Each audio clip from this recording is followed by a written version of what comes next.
عذاب قبر جو ہے، قبر کے اندر جو انسان کا عذاب ہے، تو وہ بھی عالم برزخ کا عذاب ہے۔ میرے رسول کریم صلی اللہ تعالی علیہ وسلم نے نا کچھ چیزوں سے پناہ مانگی ہے۔ خود حضور نے، رسول کریم علیہ السلام نے پناہ مانگی۔ حضور فرمانے لگے، اے اللہ مجھے کنجوسی سے، بخیلی سے پناہ عطا فرما۔ اور حضور نے باقاعدہ پناہ مانگی ہے کہ اے اللہ مجھے ارذل العمر ہونے سے پناہ میں رکھ، جب عمر اتنی زیادہ ہو جائے کہ وجود کے حصے کام کرنا چھوڑ جائے، اس سے پناہ مانگی۔ اور خود میرے نبی پاک علیہ السلام نے قبر کے عذاب سے پناہ مانگی۔ یہ تعلیم امت کے لیے کہ تم بھی پناہ مانگو عذاب قبر سے۔ قبر کا عذاب پر حق ہے۔ قبر کے لیے تیاری کر کے رکھنا، اپنی قبر کو یاد رکھنا، مر جانے کو یاد رکھنا۔ حضرت سعد بن معاذ رضی اللہ تعالیٰ عنہ کا جب جنازہ تھا تو صحابہ کرام فرماتے ہیں حضور نے نماز جنازہ کی امامت فرمائی تو قبر کے تیار ہونے میں کچھ دیر تھی، تو رسول کریم صلی اللہ علیہ وسلم زمین پر بیٹھ گئے اور ایک لکڑی سے حضور زمین کوریدنے لگے۔ ہم وہ انتظار تھے کہ اللہ کے رسول صلی اللہ علیہ وسلم سر مبارک اٹھائیں، ہمیں کو نصیحت کریں۔ فرماتے حضور نے سر اقدس اٹھایا تو حضور کی آنکھوں میں آنسو تھے، اور رو کے حضور فرمانے لگے، رو کے کہ اس قبر کے عذاب سے رب کی پناہ مانگو اور اس کے لیے تیاری کر لو، یہ بڑا سخت دن ہے۔ رو کے حضور نے فرمایا، رو کے۔ آج تو لوگ مذاق بناتے ہیں، کچھ فقیر صوفی درویش کہلانے والے بھی، وہ کہتے ہیں یہ جو مولوی بتا رہا ہے نا قبر میں بچھو ہوں گے، سانپ ہوں گے، یہ تو مولوی اپنی قبر بتا رہا ہے، ہمارا اس سے کیا لینا دینا ہے۔ خدا سے ڈریں۔ وہ چیزیں جو احادیث مبارکہ میں آ گئیں، جس سے نبی پاک نے ہمیں ڈرایا، ہمیں سمجھایا، آپ اس تنبیہ کو، اس نصیحت کو آپ اس رنگ میں لیں گے کہ مذاق بنایا جائے گا دین کا، بجائے اس کے کہ اس سے ڈرا جائے۔ حضرت سیدنا براء بن عازب رضی اللہ تعالیٰ عنہ ارشاد فرماتے ہیں کہ میں نے نبی پاک صلی اللہ تعالیٰ علیہ وآلہ وسلم سے خود اس بات کو سنا ہے۔ خود رسول کریم صلی اللہ علیہ وسلم نے فرمایا۔ حضرت زید بن ثابت رضی اللہ تعالیٰ عنہ بھی اس بات کے راوی ہیں، فرماتے ہم جا رہے تھے تو 5-6 قبریں تھی، تو حضور نے فرمایا کن کی قبریں؟ ہم نے عرض کی یا رسول اللہ صلی اللہ علیہ وسلم یہ کافروں کی قبریں، یہ صحیح مسلم میں حدیث موجود ہے، کفار کی قبریں۔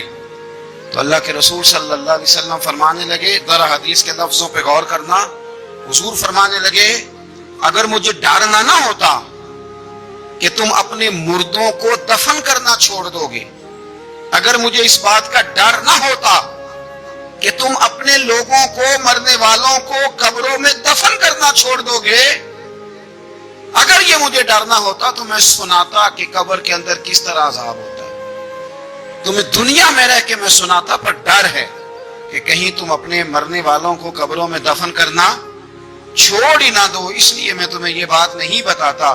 اور میرے رسول کریم صلی اللہ تعالی علیہ وآلہ وسلم نے پھر ارشاد فرمایا، اپنے غلاموں کی طرف نظر فرمائی، یہ بات کہہ کے کہ اگر مجھے ڈر نہ ہوتا کہ تم دفن کرنا چھوڑ دو گے تو تمہیں میں سنا دیتا کہ قبر میں کیا عذاب ہوتا ہے۔ پھر حضور نے صحابہ سے فرمایا چلو بھائی دوزخ کے عذاب سے اللہ کی پناہ مانگو۔ تو سب کہنے لگے ہم دوزخ کے عذاب سے اللہ کی، صحابہ نے کہا ہم دوزخ کے عذاب سے اللہ کی پناہ مانگتے ہیں۔ پھر نبی پاک صلی اللہ تعالی علیہ وسلم نے ارشاد فرمایا تم سب کہو کہ ہم قبر کے عذاب سے اللہ کی پناہ مانگتے ہیں۔ تو صحابہ نے کہا ہم قبر کے عذاب سے اللہ کی پناہ مانگتے ہیں۔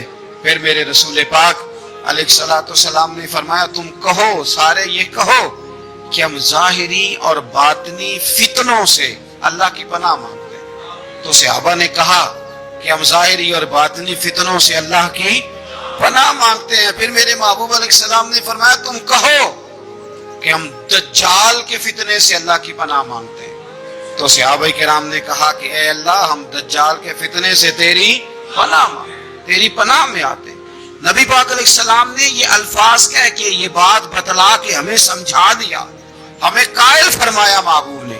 یاد رکھنا، اس بات کو اچھی طرح سمجھ لینا کہ اگر مجھے ڈر نہ ہوتا کہ تم اپنے مردوں کو دفن کرنا چھوڑ دو گے تو تمہیں بتلا دیتا کہ قبر میں کتنا سخت عذاب ہوتا ہے۔ میرے عزیز کچھ لوگ ایسے ہیں جن سے عذاب قبر ہوگا ہی نہیں۔ میرے رسول کریم صلی اللہ تعالی علیہ وسلم نے ارشاد فرمایا کہ جو اللہ کے رستے میں شہید ہو گیا، یہ سنن نسائی میں موجود ہے. اسے عذاب قبر نہیں ہوگا، بلکہ ایک حدیث میں تو فرمایا حساب کتاب ہی نہیں ہوگا، اللہ بغیر سوال جواب کے جنت عطا فرما دے. کچھ لوگوں کو لوگوں کی بخشش پہ بھی مسئلہ ہی بنتا ہے کہ کوئی بخشا نہ جائے. اور ایک صاحب کہہ رہے تھے جی یہ کیا معاملہ ہے کہ جمعے کو بندہ مار گیا یا فلانا ہو گیا تو اس سے حساب کتاب نہیں ہوگا، اتنے بڑے جرم لوگوں نے کہ اتنے پاپ، اور جمعے کو مار گیا تو بخشا جائے گا. تو میں نے کہا جرموں کا بھی اسے حساب اللہ لے لے گا، لیکن میاں حساب کتاب کی ڈیوٹی نہ اللہ کی ہے تو بہتر یہ ہے کہ اسی کے ہاتھ میں رہے. تو نہ اپنے ہاتھ میں لینے کی کوشش کر. سنن ترمذی کی حدیث. ہمیں پتہ نہیں کیا مصیبت ہے، ہمیں پتہ نہیں کیا مسئلہ ہے. ایک جنازے سے میں نکلا، آپ یقین کریں کبھی کبھی کلیجہ پھٹ جاتا ہے. میں جنازے سے نکلا تو میرے ساتھ ایک بندہ جنازہ پڑھ کے نکلا تو کہنے لگا جی پیر صاحب دیکھیں یار کتنی دنیا آئی ہے، حالانکہ یہ بندہ اس طرح کا تھا، اس طرح کا تھا، اس طرح کا تھا. میں نے اسے کہا یار تجھے تو فکر ہی لاتی ہے کہیں جنت میں چلا ہی نہ جائے. تو اس طرح کرنا، جنت کے دروازے کے سامنے کھڑے ہو جانا ڈنڈا لے کے کہ میں نے نہیں جانے دینا. شرم آنی چاہیے ہمیں. اللہ فرماتے ہیں جنت اتنی چوڑی ہے جتنے زمین و آسمان، اس کی چوڑائی زمین اور آسمان کے برابر ہے. تو ہم تو اپنے علاوہ کسی کو جانے نہیں دینا چاہتے جنت میں. وہ بس کریں، جنت خدا کا فضل ہے، اور اللہ فرماتے ہیں میرا فضل میں جسے چاہتا ہوں عطا کرتا ہوں. یہ سنن ترمذی کی حدیث، اور اس کے راوی حضرت عبداللہ ابن عمر رضی اللہ تعالیٰ عنہ. نبی پاک علیہ السلام نے فرمایا جو مسلمان جمعے کے دن یا جمعے کی رات کو فوت ہو اس کو اللہ تعالیٰ قبر کی آزمائش سے محفوظ رکھتا ہے. جو جمعے کی رات فوت ہو جائے یا جمعے والے، یعنی جمعے رات اور جمعے کی درمیانی رات چلا جائے یا جمعے والے، تو اللہ اسے عذاب قبر سے. تو میرے عزیز جو بندہ شہید ہو اس سے عذاب قبر نہیں ہوتا. جو آدمی جمعے کے دن یا جمعے کی رات چلا جائے اسے بھی عذاب قبر نہیں ہوتا. اور میرے رسول کریم صلی اللہ تعالی علیہ وسلم نے فرمایا جو بندہ ایک دن اور ایک رات، یہ حدیث صحیح مسلم میں، سنن ترمذی میں، مصنف عبدالرزاق میں موجود ہے، ایک دن اور ایک رات اللہ کی رضا کے لیے اسلامی سرحد پہ پہرا دے. میں اور آپ سوئے ہوئے، لیکن وہ لوگ جو فوجی بارڈروں پہ کھڑے ہیں، دیکھو مدینے والے محبوب کس کس پہ کرم فرماتے ہیں. ساری عمر نہیں، 24-25 سال کی سروس نہیں، فرمایا ایک دن اور ایک رات اللہ کی رضا کے لیے جو اسلامی سرحد پر پہرا دے، مسلمانوں کو کافروں سے بچائے، رب اسے عذاب قبر نہیں دے گا، اسے اللہ تعالیٰ اپنے فضل سے معاف فرما دے گا. ایک رات اور ایک. آپ کیا سمجھتے ہیں کہ ان فوجیوں کی کوئی چھوٹی شان ہے؟ ان کا کوئی چھوٹا مرتبہ ہے؟ ایک دن اور ایک رات اگر یہ پہرا دیں تو اللہ انہیں اتنا انعام عطا کرتا ہے. اسی طرح سن لو، یہ ذرا غور سے سننا، ابن ماجہ کی حدیث، اور اس کے علاوہ مسند ابو یعلا میں موجود حدیث کے راوی حضرت ابو ہریرہ رضی اللہ تعالی عنہ، حضور صلی اللہ تعالی علیہ وسلم نے فرمایا جو شخص بیماری سے فوت ہوا، قربان جاؤں میرے محبوب نے بیماری کا نام ہی نہیں لیا، فرمایا کوئی بھی بیماری ہو، فرمایا جو آدمی بیماری سے فوت ہوا اللہ اسے شہادت کی موت عطا فرمائے گا، اور وہ عذاب قبر سے اور قبر کے امتحان سے بھی محفوظ رہے گا. اور حضور فرماتے ہیں اس کو صبح اور شام جنت کے باغوں میں سے رزق دیا جائے گا. جو کسی بھی بیماری سے مرا، یہ لوگ بیماری سے مر رہے ہیں تو لوگوں نے اچھوت سمجھ رہے ہیں. اچھوت، یہ اچھوت نہیں ہے، اس لیے کہ لوارث نہیں، یہ خدا رسول کے ماننے والے ہیں. تم انہیں اچھوت کہہ رہے ہو اور مدینے والے رسول انہیں شہید فرما رہے ہیں. حضور نے فرمایا جو بیماری سے مرے شہید ہے، وہ قبر کے عذاب سے محفوظ رہے گا اور جنت کے باغوں میں سے اللہ رزق دے گا.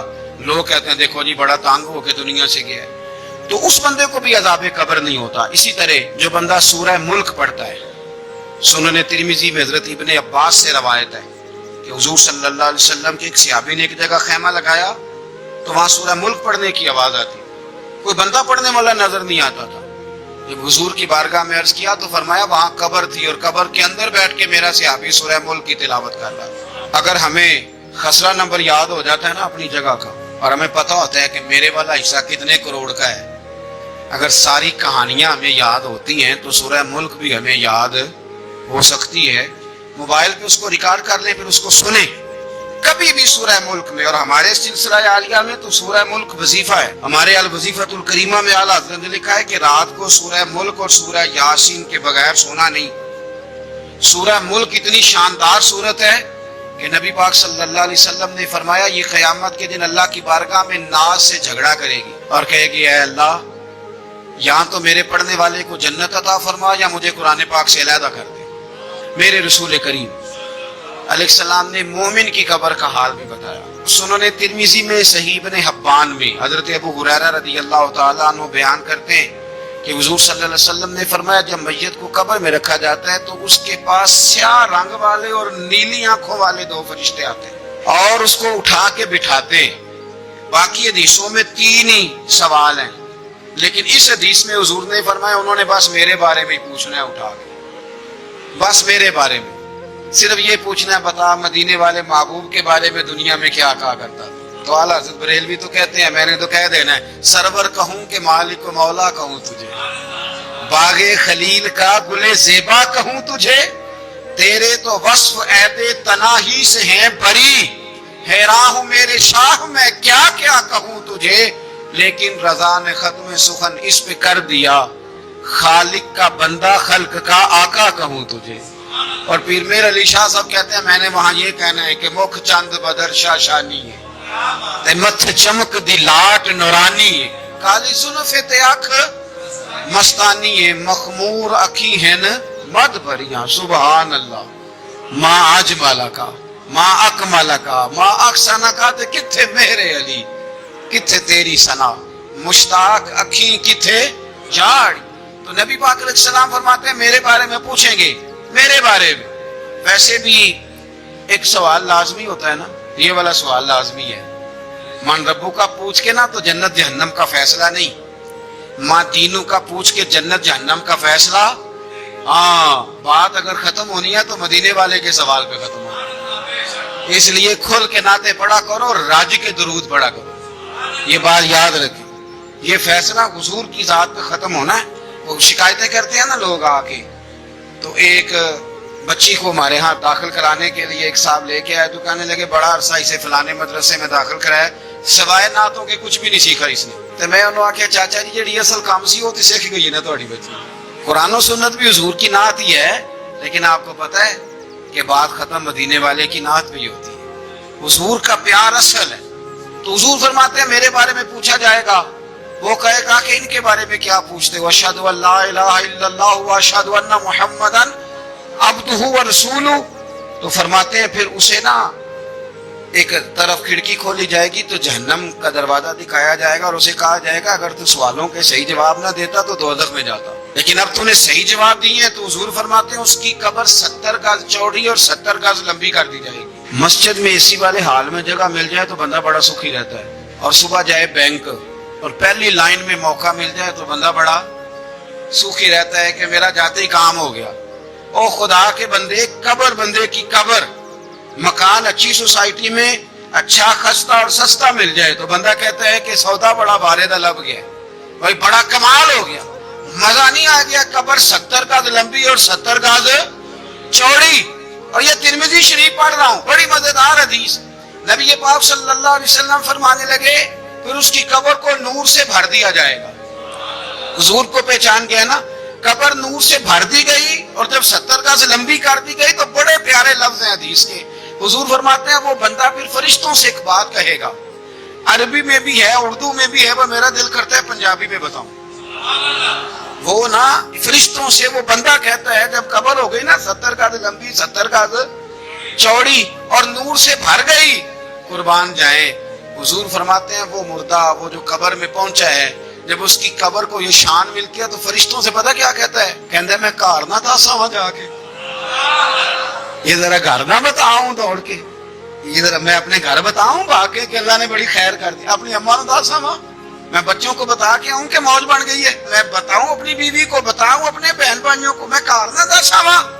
قربان جائیں میرے رسول کریم فرماتے ہیں فرشتے اس سے کہتے ہیں نہیں تو کسی کو نہ بتا، نم کا نومت العروس، تو اس طرح سو جا جس طرح پہلی رات کی دلہن سویا کرتی ہے، وہ بڑے چاؤں میں سوتی ہے، وہ بڑے پریم میں سوتی ہے، نئی زندگی کا آغاز ہوتا ہے تو سوتی ہے، اور فرشتے کہتے ہیں اب تجھے وہی آ کے جگائے گا جو تیرے اہل میں تجھے سب سے زیادہ محبوب ہوگا، جو تجھے سب سے زیادہ محبوب ہوگا۔ میرا تو ایمان ہے کہ ہمیں تو قبر سے آ کے جگائیں گے بھی مدینے والے رسول، کہیں گے آؤ غلاموں چلے، آؤ غلاموں.